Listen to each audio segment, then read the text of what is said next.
अस्सलाम वालेकुम डॉक्टर्स।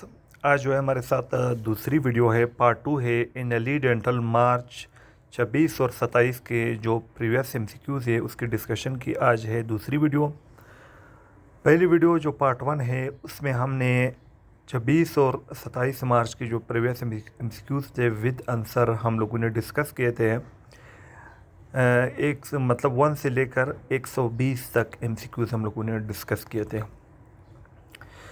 आज हम इस वीडियो में 121 से लेकर के 200 तक एमसीक्यूज़ डिस्कस करेंगे विद आंसर। उसके बाद फिर हम जो है 28, 29 और 31 मार्च के जो प्रीवियस एमसीक्यूज़ है वो हम डिस्कस करेंगे। तो वो पार्ट 1 वीडियो अगर आपने नहीं देखी है तो वो ऑलरेडी अपलोडेड है। जो प्लेलिस्ट है एनएली डेंटल मार्च के जो प्रीवियस एमसीक्यूज़ के नाम से वहाँ पर ऑलरेडी अपलोड है। तो अब जो 121 नंबर का जो एमसीक्यूज़ है वो क्या है कि most ideal material for indirect pulp capping. Indirect pulp capping के लिए मोस्ट आइडियल मटेरियल कौन सा है। सबसे पहले हमारे साथ इनडायरेक्ट पल्प कैपिंग क्या है, डायरेक्ट पल्प कैपिंग क्या है। डायरेक्ट पल्प कैपिंग ये है कि अगर हमारा पल्प जो है वहाँ पर पिन पॉइंट एक्सपोजर हो, जैसे कि एक पेन है उसका जो टिप पे इतने एक्सपोजर हो और वहाँ से ब्लीडिंग आ रही हो, लेकिन ब्लीडिंग कंट्रोल हो, अगर हम प्रेशर पे वहाँ पर रखें वो कंट्रोल हो जाए, लेकिन पिन पॉइंट एक्सपोजर हो, तो वो है डायरेक्ट पल्प कैपिंग। ठीक है। दूसरा हमारे साथ इनडायरेक्ट पल्प कैपिंग ये है कि वहाँ पर पल्प एक्सपोज नहीं है, वहाँ पर कुछ रिमेनिंग डेंटिन मौजूद है, तो उसके ऊपर हम जो पल्प कैपिंग करते हैं उसे कहते हैं इनडायरेक्ट।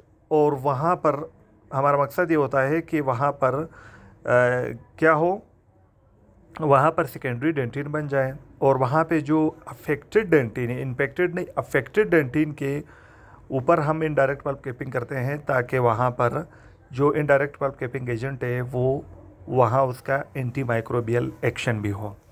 अब यहाँ से हम समझते हैं मोस्ट आइडियल मटेरियल। अब इनडायरेक्ट पल्प कैपिंग के लिए हम MTA भी यूज़ करते हैं, मिनरल ट्राईऑक्साइड एग्रीगेट, और हम कैल्शियम हाइड्रोक्साइड भी यूज़ करते हैं, लेकिन मोस्ट आइडियल मटेरियल जो है वो कैल्शियम हाइड्रोक्साइड है। क्यों? सबसे पहले कैल्शियम हाइड्रोक्साइड जो है वो उसकी एंटी माइक्रोबियल एक्टिविटी है जो MTA की नहीं है। क्यों, किस वजह से कैल्शियम हाइड्रोक्साइड की? क्योंकि इसकी बेसिक pH है, तकरीबन 11 की तरफ इसका बेसिक pH है। उस बेसिक pH की वजह से इसकी क्या है, इस बेसिक pH की वजह से इसकी एंटी माइक्रोबियल एक्टिविटी है। दूसरी बात इसकी ये है कि ये सेकेंडरी डेंटिन फॉर्मेशन के लिए भी रिस्पॉन्सिबल है, वहाँ पे सेकेंडरी डेंटिन बनाता है। और अब ये जो हम अप्लाई करते हैं वो हम डाइकाल के नाम से आता है कैल्शियम हाइड्रोक्साइड, जो हम अप्लाई करते हैं। तो इसमें हम क्या करते हैं कि हम डाइकाल जो है वो प्लेस करते हैं पेस्ट की सूरत में, और वहाँ पर जो है हम पेशेंट को उसके ऊपर हम टेम्परेरी पिलिंग करते हैं। 3 महीने बाद हम पेशेंट को बुलाते हैं, दोबारा एक्सरे करते हैं, वहाँ पर हमें दिखाई देता है कि अभी सेकेंडरी डेंटिन की थिकनेस हुई है, वहाँ बन गया है, डेंटिन की काफ़ी थिकनेस हमारे पास आई है, फिर उसके ऊपर हम परमानेंट फिलिंग करेंगे। तो ये हमारे साथ ये यानी हम बॉर्डर लाइन केस पे करते हैं, जब फिलिंग और आरसीटी के दरमियान वाला केस हो। ठीक है। तो मोस्ट आइडियल मटेरियल कौन सा हुआ इनडायरेक्ट पल्प कैपिंग के लिए? Calcium hydroxide. दूसरा MCQ है 122वां, मोस्ट कॉमन यूज इंट्राओरल सूचर। अब जो सूचरिंग मटेरियल है, जो मोस्ट कॉमन यूज इंट्राओरल सूचर है, वो हमारे साथ है वाइक्रल। अब जो वाइक्रल है ये क्यों मोस्ट कॉमन यूज इंट्राओरल सूचर है? क्योंकि ये एब्जॉर्बेबल है। और दूसरा ये क्या है, ये सिंथेटिक सूचर है।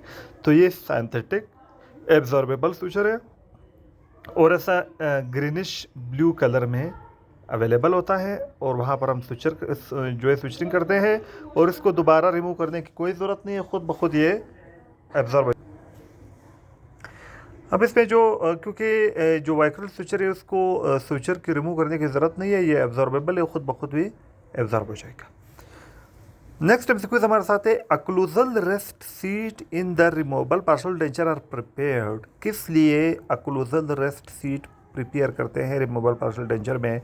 आंसर ये है to resist vertical forces of occlusion. अब होता क्या है, फर्स्ट बार हमने पेशेंट को रिमूवेबल पार्शियल डेंचर दिया, अब जब वो उसको बाइट करेगा, जब उस पर खाना खाएगा, तो टीथ के ओक्लूजन की वजह से उस पर फोर्सेस आएंगे और वो उसके टिश्यू की तरफ जाएगा, टिश्यू को कंप्रेस करेगा, उसको ट्रामा होगा, उसको पेन होगा।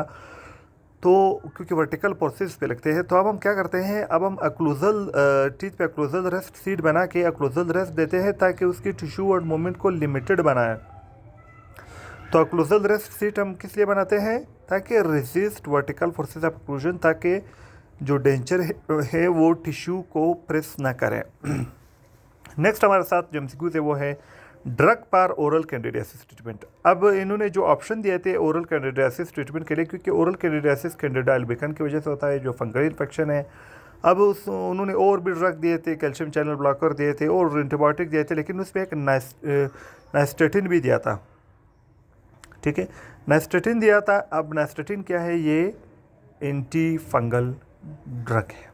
तो ऑप्शन करेक्ट क्या है, एंटी फंगल ड्रग। क्यों, क्योंकि ओरल कैंडिडियासिस कैंडिडा अल्बिकन की वजह से होता है, जो फंजाई है, और उसके लिए हम एंटी फंगल ड्रग देंगे जो नाइस्टेटिन है। नेक्स्ट हमारे साथ है, नेक्स्ट एमसीक्यू है a permanent tooth with local hypoplastic deformity in crown स्कार्ट। क्वेश्चन क्या है कि एक परमानेंट टूथ है, मतलब एक परमानेंट टूथ है, a permanent tooth with local hypoplastic deformity, और उस टूथ में, सिर्फ उस टूथ में हाइपोप्लास्टिक डिफॉर्मिटी है, मतलब हाइपोप्लेजिया है इन अ क्रोन, और सिर्फ क्रोन में है, स्कार्ट, इसे कहते हैं टर्नर टूथ। अब इसको एक और नाम भी देते हैं, वो ये है इनामल हाइपोप्लेजिया भी इसे कहते हैं, जब टूथ की इनामल की हाइपोप्लेजिया हो। एक है हाइपोकैल्सिफिकेशन, एक है हाइपोप्लेजिया। ये क्या है, हाइपोकैल्सिफिकेशन में मिनरल कम होते हैं, हाइपोप्लेजिया में इसका ग्रोथ सब्सटेंस, कोलाजन फाइबर, ये चीज़ें कम होते हैं। तो हाइपो इनामल हाइपोप्लेजिया का दूसरा नाम क्या है, टर्नर टूथ। नेक्स्ट एमसीक्यूज हमारे साथ है most common site of zygomatic arch fracture. जो हमारा जाइगोमेटिक आर्च है, वो जो फ्रैक्चर होता है, उसका जो मोस्ट कॉमन साइट है वो कौन सा है, पोस्टीरियर टू जाइगोमेटिको टेम्पोरल सुचर। जहाँ जाइगोमेटिक बोन और टेम्पोरल बोन मिलते हैं, वहाँ पर जो क्योंकि जाइगोमेटिक आर्च बनाता भी कौन है, टेम्पोरल बोन और जाइगोमेटिक बोन, तो वहाँ जो पोस्टीरियर टू जाइगोमेटिको टेम्पोरल सुचर है, जहाँ जाइगोमेटिक और टेम्पोरल बोन सुचर बना रहे, उसकी पोस्टीरियर ये मोस्ट कॉमन साइट है जाइगोमेटिक आर्च फ्रैक्चर के लिए। नेक्स्ट हमारे साथ है कि एक पेशेंट है, उसका कंप्लेन है सेंसिटिविटी का, कोल्ड को, लेकिन जब वो स्टिमुलस को, कोल्ड को रिमूव करता है तो वो डिसअपियर हो जाता है। अब ट्रीटमेंट ऑप्शन के इसके लिए क्या है, क्योंकि इसको रिवर्सिबल बल्बाइटिस का के सिम्टम्स है, और इसमें हम क्या करते हैं, इसमें हम इनडायरेक्ट पल्प कैपिंग करते हैं, ठीक है, ताकि उसको कोल्ड पे सेंसिटिविटी ना हो। नेक्स्ट हमारे साथ है wrought metal in cast removal partial denture is use for fabrication of. जो रॉट मेटल है, रॉट एलॉय है, वो हम कास्ट पार्शल डेंचर में यूज़ करते हैं, रिमूवल पार्शल डेंचर में। किसकी फेब्रिकेशन के लिए, रिटेंटिव आर्म, मतलब क्लेस्प के लिए। क्यों इसलिए रॉट मेटल एलॉय यूज़ करते हैं, क्योंकि वो फ्लेक्सिबिलिटी उसमें मौजूद है रॉट एलॉय में। तो क्लेस्प को फ्लेक्सिबल होना चाहिए, ताकि वो वहाँ पे जो बिलो हाइट ऑफ कॉन्टोर है टूथ का, वहाँ पर इंगेज हो जाए, ताकि फिर रिटेंशन हो। अगर फ्लेक्सिबल ना हो तो वो वहाँ पर इंगेज नहीं होगा। अब इस पर नेक्स्ट है primate space are found between. Option क्या देते हैं कि प्राइमेट स्पेस जो आर्थो का है, जो डेवलपमेंट ऑफ डेंटिशन के चैप्टर का टॉपिक है, कि प्राइमेट स्पेस कहाँ पे मौजूद होता है। प्राइमेट स्पेस जो है, जहाँ पे ऑप्शन दिए हैं कि maxillary deciduous lateral incisor and canine, maxillary deciduous lateral incisor और कैनाइन के दरमियान जो है वो प्राइमेट स्पेस मौजूद होता है। नेक्स्ट हमारे साथ है extra canal in upper first molar. जो अपर फर्स्ट मोलर है, मतलब मैक्सिलरी फर्स्ट मोलर है, उसमें जो एक्स्ट्रा कैनाल है वो कहाँ पर मौजूद होता है। आमतौर पर जो अपर फर्स्ट मोलर है उस पर हमारे साथ एक पैलेटल कैनाल जो सबसे बड़ा होता है, फिर एक मेजियोबकल, एक डिस्टोबकल, ठीक है। कभी कभी मेजियोबकल में एक और कैनाल होता है जिसको हम कहते हैं MB2, ठीक है। एक जो है वो MB1 है, जो दूसरा है MB2। तो एक्स्ट्रा कैनाल अपर फर्स्ट मोलर में मीजियो बकल रूट में मौजूद होता है, जो है MB2। नेक्स्ट हमारे साथ है inflammatory changes in the soft tissue surrounding an implant is called. अब जो यहाँ पे थोड़ा ये ट्रिकी वो है, MCQ है, वो किस तरह है कि इम्प्लांट के इर्द गिर्द सॉफ्ट टिश्यू के अगर इन्फ्लेमेटरी चेंजेस हो तो उससे क्या कहेंगे। अक्सर स्टूडेंट कंफ्यूज होते हैं, वो पेरी इम्प्लांटाइटिस लगा देते हैं, वो नहीं है। क्योंकि इम्प्लांट के इर्द गिर्द जो हमारी हार्ट टिश्यू है उसके अगर इन्फ्लेमेटरी चेंजेस हो बोन की, तो उसे हम कहते हैं पेरी इम्प्लांटाइटिस। लेकिन अगर सॉफ्ट टिश्यू की हो तो उसे हम कहते हैं पेरी इम्प्लांट म्यूकोसाइटिस, क्योंकि वहाँ म्यूकोजा है, सॉफ्ट टिश्यू है। नेक्स्ट हमारे साथ है the green discoloration frequently seen on children teeth is caused by. यानी जो ग्रीन डिस्कलरेशन है जो अक्सर चिल्ड्रन के टीथ पर मौजूद होता है, वो किसकी वजह से होता है, वो है क्रोमोजेनिक बैक्टीरिया। ये जो बैक्टीरिया है इसे कहते हैं क्रोमोजेनिक बैक्टीरिया। ये वो कलर को जो है वो पैदा करते हैं, जो क्रोमोजेनिक बैक्टीरिया है। अब इसमें जो नेक्स्ट MCQ है वो ये है कि in Kennedy classification the least common arch. अब कैनेडी क्लासिफिकेशन में जो लीस्ट कॉमन आर्च है, जो पेशेंट पे आपको बहुत कम मिलता है, अगर प्रस्तों के वार्ड में आपके पास पेशेंट आएंगे तो सबसे कम कौन सा कैनेडी क्लासिफिकेशन आपको दिखाई देगा, वो है कैनेडी क्लास 4। क्योंकि कैनेडी क्लास 1 और 2 बहुत ज़्यादा है। आप देखोगे उसके पोस्टीरियर या तो एक साइड पे टीथ में मिसिंग होगी या दोनों साइड पे मिसिंग होगी। तो लीस्ट कॉमन आपको बहुत कम इस तरह मिलेगा कि उसकी जो इंटीरियर टीथ मिसिंग हो अपर या लोअर, और जो बायलैटरल हो, जो मिड लाइन को क्रॉस करता हो, ये बहुत कम मिलता है। तो in Kennedy classification the least common arch is Kennedy class 4। Next हमारे साथ है अगर बायलैटरल एडेंचुलस एरिया हो जो located posterior to the natural teeth, उसको हम क्या कहेंगे कैनेडी क्लासिफिकेशन में, कैनेडी क्लास 1 उसे कहेंगे।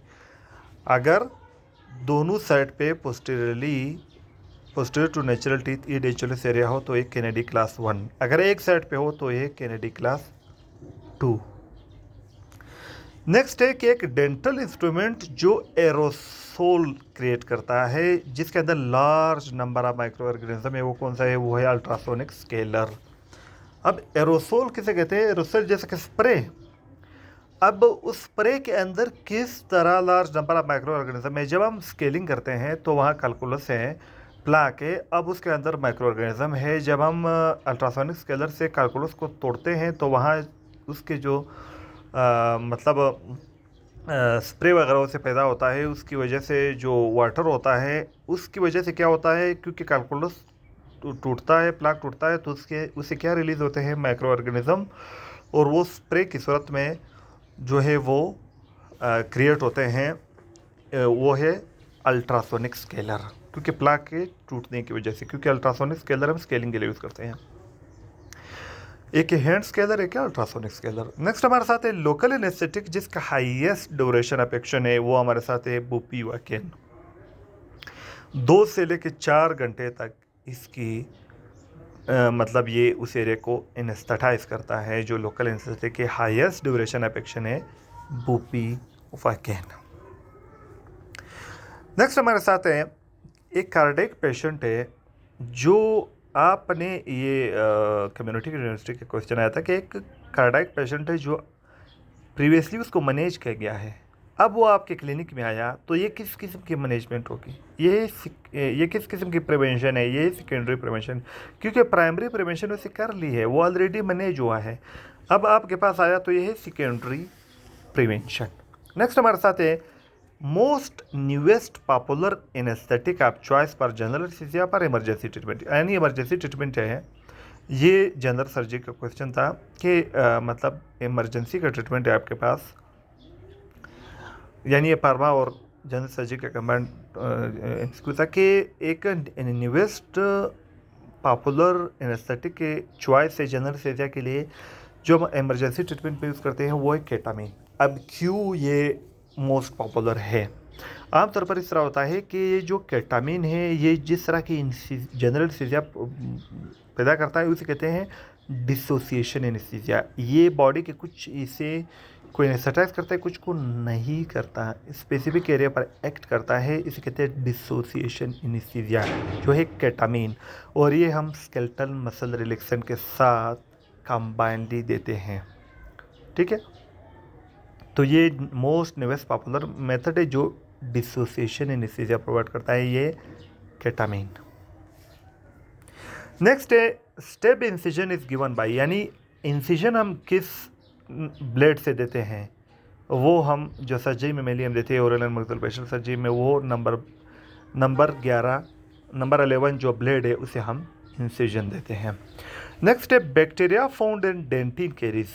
डेंटिन की जो कैरीज है उसमें कौन से बैक्टीरिया मौजूद है, वो है लैक्टोबैसिलस या लैक्टोबैसिलाई, क्योंकि जो एनामल की जो कैरीज है उसमें हमारे साथ स्ट्रेप्टोकोकस म्यूटेंट है, लेकिन जो हमारे साथ डेंटिन की कैरीज है, डीप कैरीज है, डेंटिन की कैरीज है, वो हमारे साथ है लैक्टोबैसिलाई और लैक्टोबैसिलस। नेक्स्ट है the most highest regenerative ability of which fibre, जो हमारे साथ प्रिंसिपल फाइबर है, कोलेजन फाइबर है पीडीएल की, उसमें किसकी मोस्ट हाईएस्ट रीजनरेटिव एबिलिटी है, वो है ट्रांससेप्टल फाइबर। ये टूथ टू टूथ मौजूद है और ये सॉफ्ट टिश्यू में मौजूद है, ये है ट्रांससेप्टल फाइबर, इसकी हाईएस्ट रीजनरेटिव एबिलिटी है, यानी टर्नओवर जो इसका हाईएस्ट है। नेक्स्ट हमारे साथ है bacteria causing gingivitis in pregnancy. Pregnancy में कौन सी बैक्टीरिया जिंजिवाइटिस काज करता है, इसका आंसर है पी इंटरमीडिया, क्योंकि ये रेड कम्प्लेक्स जो बैक्टीरिया है उसका पार्ट है पी इंटरमीडिया, जैसे हम कहते हैं प्रोविटिला इंटरमीडिया, ये वो बैक्टीरिया है जो प्रेगनेंसी में जिंजिवाइटिस जो होता है उसके लिए रिस्पॉन्सिबल है।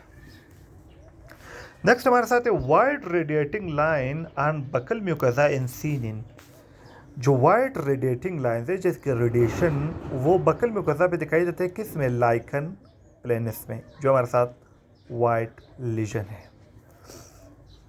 नेक्स्ट है the most common cause of oral cancer. Oral cancer का जो मोस्ट कॉमन काज है, आंसर क्या है, टोबैको।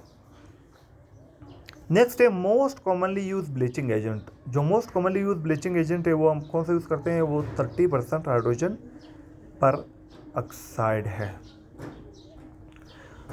नेक्स्ट हमारे साथ है ब्लीचिंग एजेंट जो हम नॉन वाइटल टूथ के चेम्बर में प्लेस करते हैं।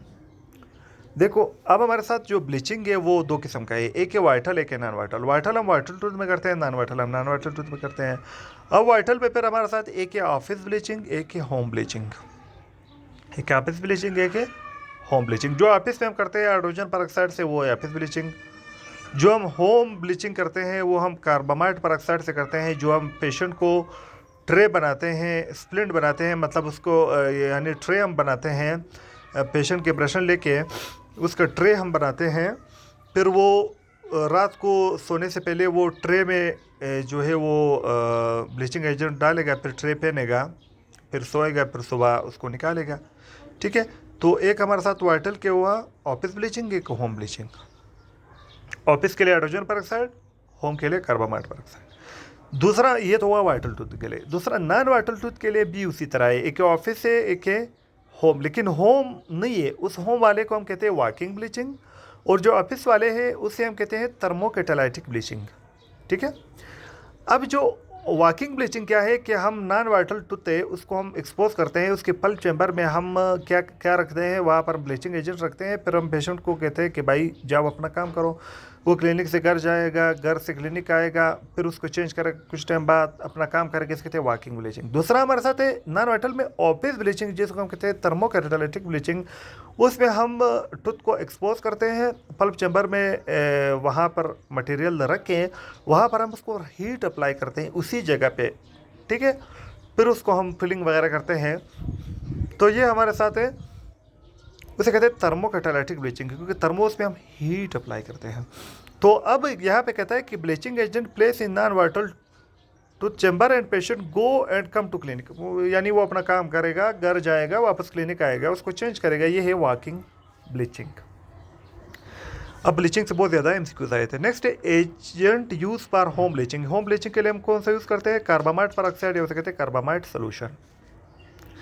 नेक्स्ट, ट्रामा कहे कि mildest form of injury tooth जिसमें पीडियल स्लाइटली डैमेज है लेकिन न तो लग्जेशन है न तो कोई डिस्प्लेसमेंट है टूथ की, तो वो है कंकशन। ये माइल्डेस्ट फॉर्म ऑफ इंजरी है। नेक्स्ट हमारे साथ है पेशेंट ट्रामा के पास आया, यानी ट्रामा के साथ आया और टीथ उसको मोबाइल है और कोरोनली डिस्प्ले से ऊपर की तरफ, यानी टीथ मोबाइल भी है और कोरोनली डिस्प्ले से ट्रामा के पास आया है, तो इसे कहते हैं एक्सट्रूसिव लक्सेशन। एक इंट्रूसिव जो एपिकली जाए, एक एक्सट्रूसिव जो कोरोनली मूव करे, वो ऊपर की तरफ डिस्प्लेस हुआ है। ठीक है। नेक्स्ट हमारे साथ है the incidence of osteoradionecrosis increase in case of. अब जो ओस्टियोरेडियोनेक्रोसिस क्या है, osteo mean bone, radio mean radiation, necrosis mean necrosis, वहाँ पर टिश्यू की ब्लड सप्लाई का इफेक्ट होना। अब होता क्या है, जब हम रेडिएशन बोन पर अप्लाई करते हैं तो वहाँ रेडिएशन की वजह से उसकी ब्लड सप्लाई जो है वो कंप्रोमाइज़ होती है, वेसल वगैरह डैमेज होते हैं, तो वहाँ पे ऑक्सीजन वगैरह नहीं आता है, ब्लड नहीं आता है, तो वहाँ इस्कीमिया हो जाता है, नेक्रोसिस हो जाता है। ठीक है। अब कहता है कि the incidence of osteoradionecrosis increase in case of extraction following radiotherapy. यानी इसका क्वेश्चन क्या है कि अगर हम क्या करेंगे, एक्सट्रैक्शन फॉलोइंग रेडियोथेरापी, यानी सबसे पहले हमने रेडियोथेरापी की है, ठीक है, अब हम उसकी क्या कर रहे हैं, एक्सट्रैक्शन कर रहे हैं। यानी रेडियोथेरापी की है, वहाँ उसकी ब्लड सप्लाई वगैरह कंप्रोमाइज़ हुई, अब हमने एक्सट्रैक्शन की, अब वहाँ पर क्लॉट वगैरह नहीं बनेगा, वहाँ पर जो है वो नेक्रोसिस हो जाएगा। तो आप ये करो कि रेडिएशन, अगर आपने रेडिएशन कर दी है तो उससे पहले एक्सट्रैक्शन करो, फिर पेशेंट को रेडिएशन के लिए भेजो। तो एक्सट्रैक्शन फॉलोइंग रेडियोथेरापी नहीं करो, रेडियोथेरापी फॉलोइंग एक्सट्रैक्शन, एक्सट्रैक्शन करो फिर रेडियोथेरापी करो। नेक्स्ट है instrument use to check undercut on teeth. Undercut अगर टीथ पर मौजूद हो, मतलब टीथ पैरेलल नहीं है, वाल अंडरकट मौजूद है, जो आपकी पाथ ऑफ प्लेसमेंट जो है वो डेंचर में उसमें प्रॉब्लम करेगा, तो उसके लिए हम डेंटल सर्वेयर यूज़ करते हैं। नेक्स्ट है guiding plane serve to. Guiding plane क्या होता है, गाइडिंग प्लेन ये होता है कि हमने हर टीथ की तमाम सरफेसेस को हमने पैरेलल रखना है, इसे कहते हैं गाइडिंग प्लेन। अब गाइडिंग प्लेन का क्या मकसद होता है, अचीव प्रिडिक्टेबल क्लेफ्ट रिटेंशन, ताकि वहाँ क्लेफ्ट रिटेंशन अच्छी तरह से हो, उसकी रिटेंशन अच्छी हो, अच्छी तरह से उसको हम प्लेस कर सके, अच्छी तरह से उसको रिमूव कर सके। नेक्स्ट है rigidity of oral mucosa seen in. किस में ओरल म्यूकोसा में, मतलब रिजिडिटी ओरल म्यूकोसा की किस कंडीशन में दिखाई दी जाती है, वो है ओरल सब म्यूकोसल फिब्रोसिस। ओरल सब म्यूकस फिब्रोसिस, जो म्यूकोसा के नीचे वहाँ फाइब्रस टिश्यू जमा हो जाते हैं, जिसके कहते हैं ओरल सब म्यूकोसल फिब्रोसिस या सब म्यूकस फिब्रोसिस। और इसमें ओरल म्यूकोसा की रिजिडिटी सख्त होगी। दूसरी बात यह है कि इसमें पेशेंट की लिमिटेड माउथ ओपनिंग भी होगी, ये भी एक एमसीक्यू पॉइंट याद रखना। नेक्स्ट हमारे साथ है requirement of major connector. Major connector की जो मेन रिक्वायरमेंट है वो क्या है, रिजिडिटी होनी चाहिए। ठीक है। नेक्स्ट है part of RPD which prevent tissue word movement. ये बहुत ट्रिकी क्वेश्चन है, ये याद रखना। देखो, अगर कहा कि एबिलिटी ऑफ प्रोसेसिस जो टिश्यू वर्ड मूवमेंट को प्रिवेंट करती है उसे कहते हैं सपोर्ट। अगर कहा part of removable partial denture, removable partial denture का पार्ट है, हिस्सा है जो टिश्यू वर्ड मूवमेंट को प्रिवेंट करता है, वो है रेस्ट। ऑलरेडी हमने रेस्ट सीट के बारे में पहले एमसीक्यूज में पढ़ा था, ये है रेस्ट सीट, यानी रेस्ट सीट के बारे में पढ़ा था, ये है रेस्ट, यानी part of removable partial denture जो टिश्यू वर्ड मूवमेंट, यानी टिश्यू वर्ड मूवमेंट डेंचर की प्रिवेंट करता है ताकि उसकी मुकोसा को डैमेज न करे, ये है रेस्ट, जो आमतौर पर हम टीथ के ओक्लूजल सरफेस या इंसाइजल सरफेस पर हम देते हैं, ये है रेस्ट। नेक्स्ट हमारे साथ है shape of occlusal rest seat, ये भी आया था MCQs. Shape occlusal rest seat की जो पोस्टीरियर मोलर वगैरह हम देते हैं वो है ट्रायंगुलर। नेक्स्ट है विच नर्व डैमेज का स्मेल प्रॉब्लम। कौन सी नर्व डैमेज स्मेल प्रॉब्लम करता है, वो है ओल्फैक्टरी नर्व, जो हमें पता है, जो ओल्फैक्शन के लिए स्मेल के लिए रिस्पॉन्सिबल है।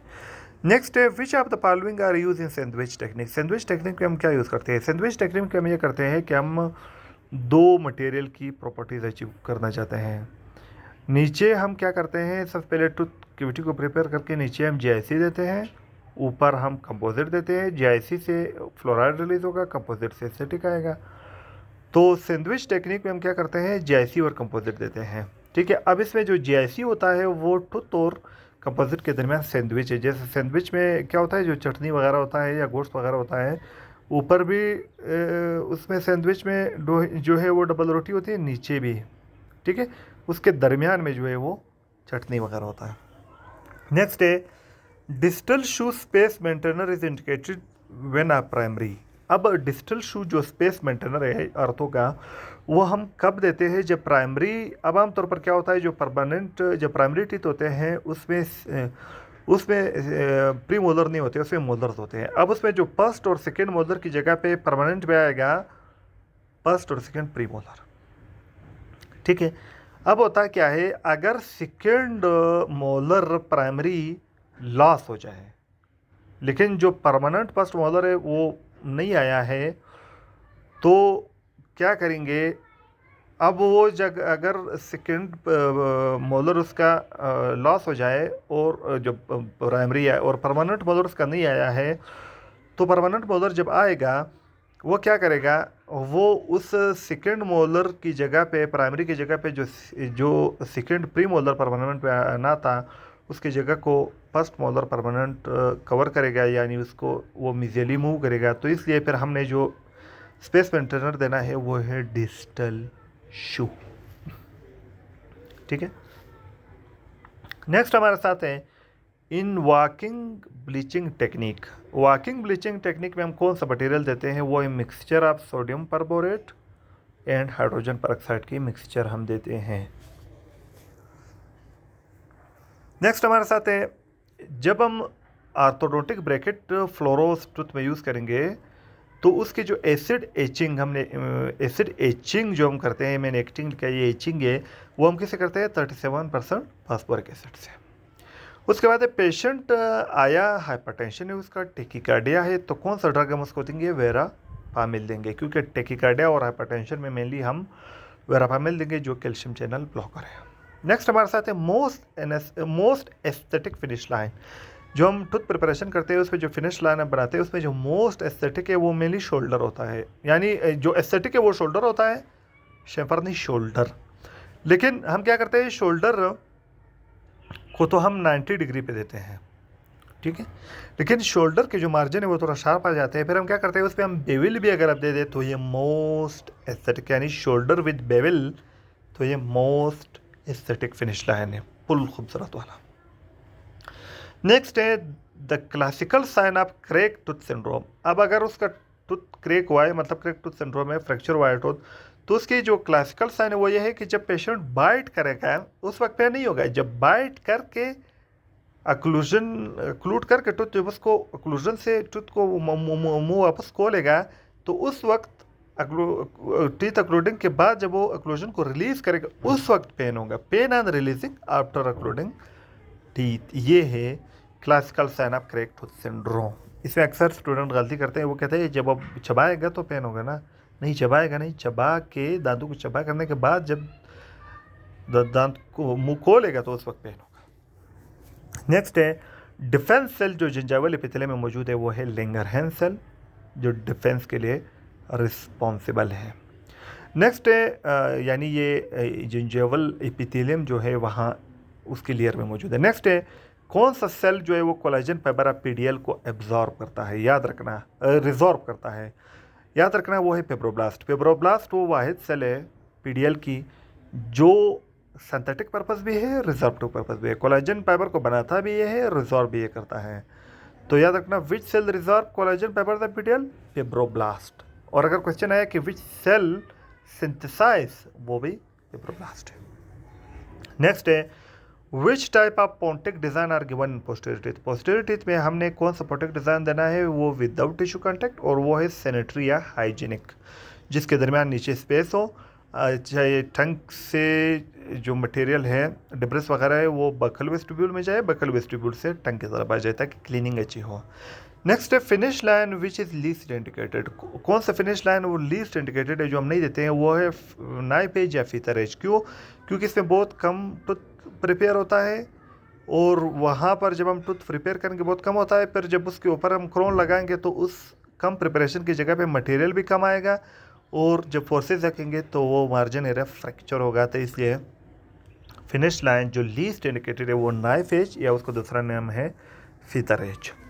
नेक्स्ट हमारे साथ है पेशेंट आपको आया ओपीडी और उसका फ्रैक्चर है below to mandibular foramen, mental foramen, मैंने मैंडिबुलर लिखा है, मैंडिबल में जो मेंटल फोरामेन है वहाँ पर उसकी फ्रैक्चर है, तो उसको अक्सर क्या होगा, उसको ये होगा क्योंकि जो मैंडिबल में जो मेंटल फोरामेन की बिलो फ्रैक्चर है, तो वहाँ पर जो मेंटल फोरामेन है वहाँ पर मेंटल नर्व जो है वो अफेक्ट हुआ है, तो उसकी वजह से लोअर टीथ और गम में सेंसेशन लॉस होगा, ठीक है, क्योंकि मेंटल नर्व की डैमेज होने की वजह से। नेक्स्ट हमारे साथ है टोबैको चिविंग इन कंट्रीब्यूटिंग इन विच डिजीज़, किस डिजीज़ में टोबैको चिविंग जो है वो मस्सा करता है, वो है एक्यूट नेक्रोटाइजिंग अल्सरेटिव जिंजिवाइटिस में स्ट्रेस का और उसके अलावा जो है वो टोबैको चिविंग का इफेक्ट होता है। और उसके बाद स्पाइसी चीज़ों से भी ये करने से भी पेशेंट को पेन ज़्यादा होता है। नेक्स्ट है shape of canine rest seat, जो कैनाइन रेस्ट सीट बनाते हैं उसका शेप वी शेप है या उसको यू शेप कहते हैं। नेक्स्ट है, यानी दो नाम है, यू शेप या वी शेप। नेक्स्ट है मैंडिबुलर मेजर कनेक्टर, जो हम पेरियोडोंटली कंप्रोमाइज टीथ पेशेंट में देते हैं जिसके टीथ पेरियोडोंटली कंप्रोमाइज है, पेरियोडोंटल कंडीशन गुड नहीं है, तो वो है लिंगो प्लेट मेजर कनेक्टर हम देते हैं। उसका फ़ायदा क्या होता है, उसका फ़ायदा ये होता है कि जो लिंगो प्लेट मेजर कनेक्टर है वो एक प्लेट की सूरत में है जो तमाम टीथ को एक साथ रखता है, ठीक है, पेरियोडोंटली कंप्रोमाइज टीथ, और इसमें फ्यूचर में आप अगर कोई टीथ मिस भी हो जाए तो इसमें आप एड भी कर सकते हो। नेक्स्ट है पेशेंट जिसमें मल्टीपल टीथ मिसिंग है तो किस किस्म के प्रोसेसेस हम देंगे। अगर एक दो मिसिंग हो तो हम फिक्स पार्शियल डेंचर देंगे, अगर बहुत ज़्यादा टीथ मिसिंग हो तो हम रिमूवेबल पार्शियल डेंचर देंगे। उसके बाद है एबिलिटी ऑफ प्रोसेसेस जो हॉरिजॉन्टल फोर्सेस को रेजिस्ट करता है, वो है स्टेबिलिटी। नेक्स्ट है radicular blending is a purely a procedure, ये ओस्टियोप्लास्टी है, ठीक है, जो हम रिसेक्टिव उससे सर्जरी करते हैं उसमें हमारे साथ है कि ओस्टियोप्लास्टी में हम क्या करते हैं, जैसे कि इनामेलोप्लास्टी, हम बोन की यहाँ पे हम इनामेलोप्लास्टी में हम क्या करते हैं, जो इनामल की हम स्मूथनिंग करते हैं, रीशेपिंग करते हैं, ओस्टियोप्लास्टी में बोन की रीशेपिंग करते हैं। अब इसमें जो रेडिकुलर ब्लेंडिंग है ये दूसरा स्टेप है, ठीक है। पहला स्टेप क्या है, वर्टिकल ग्रोइंग, जैसे कि हम क्रोन प्रेप करते हैं विनीर के लिए, तो हम सबसे पहले वर्टिकल ग्रूव जो व्हील शेप भर है उसे हम करते हैं, फिर दूसरे स्टेप में उसको मिलाते हैं, ब्लेंड करते हैं, ब्लेंड मतलब मिलाना। अब पहला स्टेप है वर्टिकल ग्रोइंग ओस्टियोप्लास्टी के, दूसरा है रेडिकुलर ब्लेंडिंग। तो radicular blending is a purely a procedure of osteoplasty, ठीक है। अब नेक्स्ट ये है कि रैंपिंग कैन बी डन पर, अब ये जो एमसीक्यूज है रैंपिंग कैन बी डन पर, ये क्या है। अब 1 वाल डिफेक्ट क्या है, 2 वाल डिफेक्ट क्या है, 3 वाल डिफेक्ट क्या है, 0 वाल डिफेक्ट क्या है। आमतौर पर क्या होता है कि जो 1 वाल डिफेक्ट के मतलब है कि टूथ के इर्द गिर्द जो बोन है वो एक साइड पर मौजूद है, मतलब एक बार उसका है, पार्सपल बकल साइड का दीवार है, मीजियल डिस्टल लिंगुअल कोई दीवार नहीं है बोन का, तो ये 1 वाल डिफेक्ट। 2 वाल डिफेक्ट में 2 वाल है, 3 वाल डिफेक्ट में 3 वाल है, 0 वाल में डिफेक्ट में कोई वाल भी नहीं है, ठीक है। अब 1 वाल डिफेक्ट के लिए कहता है रैंपिंग कैन बी डन पर, रैंपिंग 1 वाल डिफेक्ट के लिए भी यहाँ कहता है कर सकते हैं। किस तरह, अब 1 वाल डिफेक्ट में 1 वाल है 3 वाल नहीं है, अब वहाँ इरेगुलर बोन है, रैंपिंग में हम क्या करते हैं, जो इरेगुलर बोन है वो हम रिमूव करते हैं, तो ये है रैंपिंग। नेक्स्ट कम्युनिटी का क्वेश्चन दिया था कि television based health awareness programme है, टीवी पे लोग बैठे हैं हेल्थ अवेयरनेस प्रोग्राम कर रहे हैं, ये किस मीडिया में आता है। वहाँ पे दिया था प्रिंट मीडिया, ग्रुप डिस्कशन, तो ये आता है सोशल मीडिया में। लेकिन कंफ्यूज करने के लिए उन्होंने क्या दिया था, सोशल मीडिया मार्केटिंग भी उसके साथ लिखा था, अभी से बंदा थोड़ा कंफ्यूज होता था, लेकिन ये सोशल मीडिया। नेक्स्ट है क्रेटर जो है वो इस डिफेक्ट, ये कौन सा डिफेक्ट है, ये इंटरडेंटल जो बिटवीन टीथ जो बोन मौजूद है वहाँ पर अगर खड्डा बन जाए, डिप्रेशन बन जाए, बोन लॉस हो जाए, तो इसे कहते हैं क्रेटर। नेक्स्ट है which type of drug decrease immunity, किस किस का ड्रग इम्यूनिटी को डिक्रीज करता है, ये साइक्लोस्पोरिन है। नेक्स्ट है ड्रग विच काज, क्योंकि ये साइक्लोस्पोरिन जो है ये इम्यूनिटी को डिक्रीज करता है। नेक्स्ट है जो हम किस में देते हैं, जब हम किडनी ट्रांसप्लांट करते हैं तो उसमें हम देते हैं ताकि हमारा इम्यून सिस्टम जो है वो ऑटो इम्यूनिटी को स्टॉप करे, उसकी वजह से हमारा इम्यून सिस्टम डिक्रीज होगा। नेक्स्ट है ड्रग विच काज जिंजावल एनलार्जमेंट, वो है फेनेटोइन, जो हमारे साथ जो है वो एंटी एपिलेप्टिक ड्रग है फेनेटोइन, ये क्या करता है, ये जिंजावल एनलार्जमेंट करता है। नेक्स्ट हमारे साथ है most common pattern of bone loss periodontal disease में कौन सा होता है? हॉरिजॉन्टल, जो एक ही लेवल पर होता है। नेक्स्ट है एनिलिंग इज डन इन, ये हम gold direct filling gold restoration में हम एनिलिंग करते हैं, इसको डीगैसिंग भी करते हैं, इसमें जो है हीट करके जो वहाँ गैस वगैरह इम्प्योरिटीज़ होते हैं वो हम रिमूव करते हैं। नेक्स्ट है bleaching procedure least effective, bleaching procedure का जो इफेक्ट है वो टेट्रासाइक्लिन स्टेनिंग पर बहुत कम है, इसलिए वहाँ पर फिर हम विनीर वगैरह क्रोन वगैरह देते हैं। नेक्स्ट हमारे साथ है टेट्रासाइक्लिन जो है वो कंट्राइंडिकेटेड है चिल्ड्रन जिसका एज 8 साल से कम हो, उसमें कंट्राइंडिकेटेड है क्योंकि वहाँ डिस्कलरेशन करता है। नेक्स्ट है पेशेंट जिसका रेनल, अब ये जो क्वेश्चन है इस पर मैंने एक पॉइंट मिस किया है वो आप लोगों को बताता हूँ, इसलिए आप लोगों ने क्या करना है, इस तरह बंदा गलती करता है कि एमसीक्यूज अटैम्प्ट करने में पहले ट्रिक ये है कि आप क्वेश्चन गौर से पढ़ो, ख़ास करके नॉट अगर मौजूद हो या एक्सेप्ट मौजूद हो या अदर देन मौजूद हो या ऑल ऑफ द अबव मौजूद है, ऐसा पॉइंट आपने याद रखना है। यहाँ मैंने लिखा है patient with renal disease come to dental clinic which antibiotic you give to this patient, लेकिन ये क्या है, you not give to this patient, कौन सा आपने नहीं देना है, या मैंने नॉट नहीं लिखा है लेकिन ये नॉट है कि पेशेंट विद रेनल डिजीज आपके पास आया रेनल क्लिनिक, कौन सा एंटीबायोटिक हमने नहीं देना है, स्ट्रेप्टोमाइसिन नहीं देना है। क्यों? क्योंकि हमें पता है कि हमारे ड्रग की मेटाबॉलिज्म 2 जगह पर होती है, एक लिवर में होती है, एक किडनी में होती है, तो एक इसकी मेटाबॉलिज्म किडनी में होती है, ऑलरेडी उसका रेनल डिजीज है तो नहीं देना है और कॉम्प्लिकेटेड करेगा। नेक्स्ट है इन डायरेक्ट गोल्ड रिस्टोरेशन, हम इंक्रीमेंट को कैविटी में कैसे पैक करते हैं, हम मेनली इंक्रीमेंट में जब हम गोल्ड करते हैं तो हम कोल्ड पैकिंग करते हैं, एक इंक्रीमेंट रखे जैसे कि कंपोजिट के हम इंक्रीमेंट प्लेस करते हैं, लेकिन इसमें हम एक इंक्रीमेंट रख के दूसरा इंक्रीमेंट उसके ऊपर रख के हम क्या करते हैं, उसको पैक करते हैं कोल्ड तरीके से, हीट वगैरह अप्लाई नहीं करते, ये कोल्ड पैकिंग। नेक्स्ट है कंपोजिट किस तरह का बॉन्ड बनाता है टूथ के साथ, वो है माइक्रो मैकेनिकल। क्यों? क्योंकि जीआईसी केमिकल बॉन्ड बनाता है, ठीक है, और जो हमारे साथ अमलगम है उसका प्योरली मैकेनिकल है, वह आपने अक्लूजन कन्वर्जेंस करनी है। लेकिन कंपोजिट में जब हम एचिंग करते हैं तो वहाँ माइक्रो क्योंकि वहाँ से जब ब्लीचिंग हम करते हैं तो वो माइक्रो पोरोसिटीज़ पैदा होती है, वहाँ से जो मिनरल लॉस होता है तो वहाँ पर माइक्रो मैकेनिकल बॉन्ड होगा, वहाँ पर रिटेंशन होगी, माइक्रो टैग बनेंगे कंपोजिट के। नेक्स्ट है ओपिस ब्लीचिंग इन नॉन वाइटल टीथ। अब नॉन वाइटल टीथ में 2 किस्म के ब्लीचिंग का हमने पहले से पढ़ा था, एक पेशेंट घर आता है काम करता है वो वर्किंग ब्लीचिंग, एक है नॉन वाइटल टूथ में ऑपिस ब्लीचिंग, उसके कहते हैं थर्मोकैटालाइटिक ब्लीचिंग, उस पर हम वहाँ पे हीट अप्लाई करते हैं, थर्मोकैटालाइटिक ब्लीचिंग। नेक्स्ट है, अब यहाँ पे फिर मैंने एक चीज़ गलत लिखा है ताकि आप लोग क्वेश्चन को सही पढ़े, syndrome with sweating behind the year, ये बिहाइंड नहीं है, इसमें सिंड्रोम है जिसमें in front of year sweating पसीना ज़्यादा आता है, इसे कहते हैं फ्रेज सिंड्रोम। मैंने यहाँ पे गलत लिखा है, बिहाइंड नहीं है, इन फ्रंट ऑफ ईयर है। क्यों? क्योंकि इसमें ओरिकुलो टेम्पोरल नर्व, जो ओरिकुलो टेम्पोरल नर्व में, क्योंकि टेम्पोरल एरिया तो ईयर के आगे होता है, ओरिकुलो टेम्पोरल नर्व की डैमेज होने की वजह से यहाँ पर स्वेटिंग पेशेंट को ज़्यादा आता है, इसे कहते हैं फ्रेज सिंड्रोम। नेक्स्ट है विच वाल डिफेक्ट ट्रीटमेंट ईजी है, 3 वाल डिफेक्ट। क्यों? 3 वाल मौजूद है, 1 वाल बनाओ, ठीक है। नेक्स्ट हमारे साथ है patient with pain in right कॉन्ट्रियम, ठीक है, राइट कॉन्ट्रियम में पेशेंट को पेन है। अब ये जनरल सर्जरी का क्वेश्चन है और वो लेफ्ट शोल्डर की तरफ रेडिएट कर रहा है, तो डायग्नोसिस क्या है, ये है बाइल स्टोन, ठीक है, यानी ये है गाल ब्लैडर स्टोन, ठीक है, गाल ब्लैडर स्टोन है या उसके कहते हैं कोलीलिथियासिस, ठीक है, गाल ब्लैडर स्टोन या उसे कहते हैं कोलीलिथियासिस।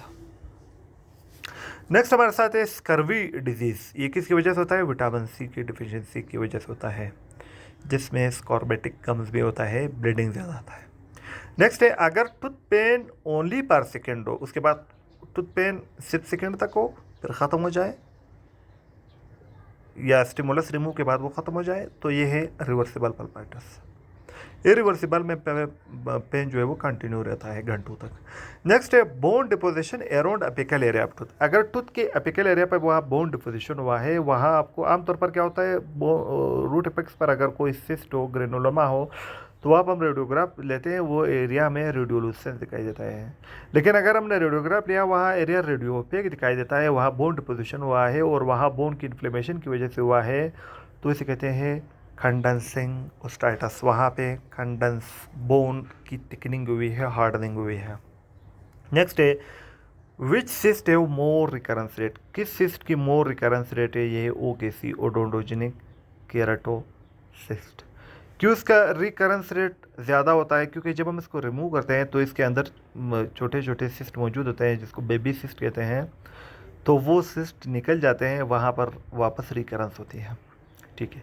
नेक्स्ट है best treatment for OKC odontogenic keratosis के लिए जो बेस्ट ट्रीटमेंट है वो इनिकुलेशन, जिसमें हम सिस्ट को मार्सुपिलाइजेशन हम नहीं करेंगे ओकेसी में। क्यों? मार्सुपिलाइजेशन में हम क्या करते हैं, प्रेशर या उसको डिकम्प्रेशन भी कहते हैं, हम प्रेशर रिलीज़ करते हैं, वहाँ पर हम उससे कुछ फ्लूइड रिलीज़ करते हैं। लेकिन इसे अगर फ्लूइड रिमूव करेंगे, वहाँ पाउच बनाएंगे मार्सुपिलाइजेशन में, तो वहाँ पे क्या होगा, वहाँ पर बेबी सिस्ट जो है उसे रिमूव होंगे और दोबारा वो रिकरेंस करेंगे। तो इसके लिए हम कंप्लीट सिस्ट को रिमूव करना है, इसके लिए इन्यूक्लिएशन। नेक्स्ट हमारे साथ है क्वेश्चन ये है कि एक जाइगोमा फ्रैक्चर हुआ है जिसके आपने रिडक्शन करनी है एक्स्ट्रा ओरल अप्रोच से, और इन फ्रंट ऑफ ईयर में आपने करनी है। वहाँ जो टेम्पोरल रीजन है वहाँ पर आपने हीयर को शेव करना है, फिर वहाँ टेम्पोरल मसल और फेशिया के बिटवीन आपने वहाँ पर इंस्ट्रूमेंट इंटर करके वहाँ अपने जाइगोमा को रिड्यूस करना है। तो इस अप्रोच को क्या कहते हैं, गिलीज टेम्पोरल अप्रोच।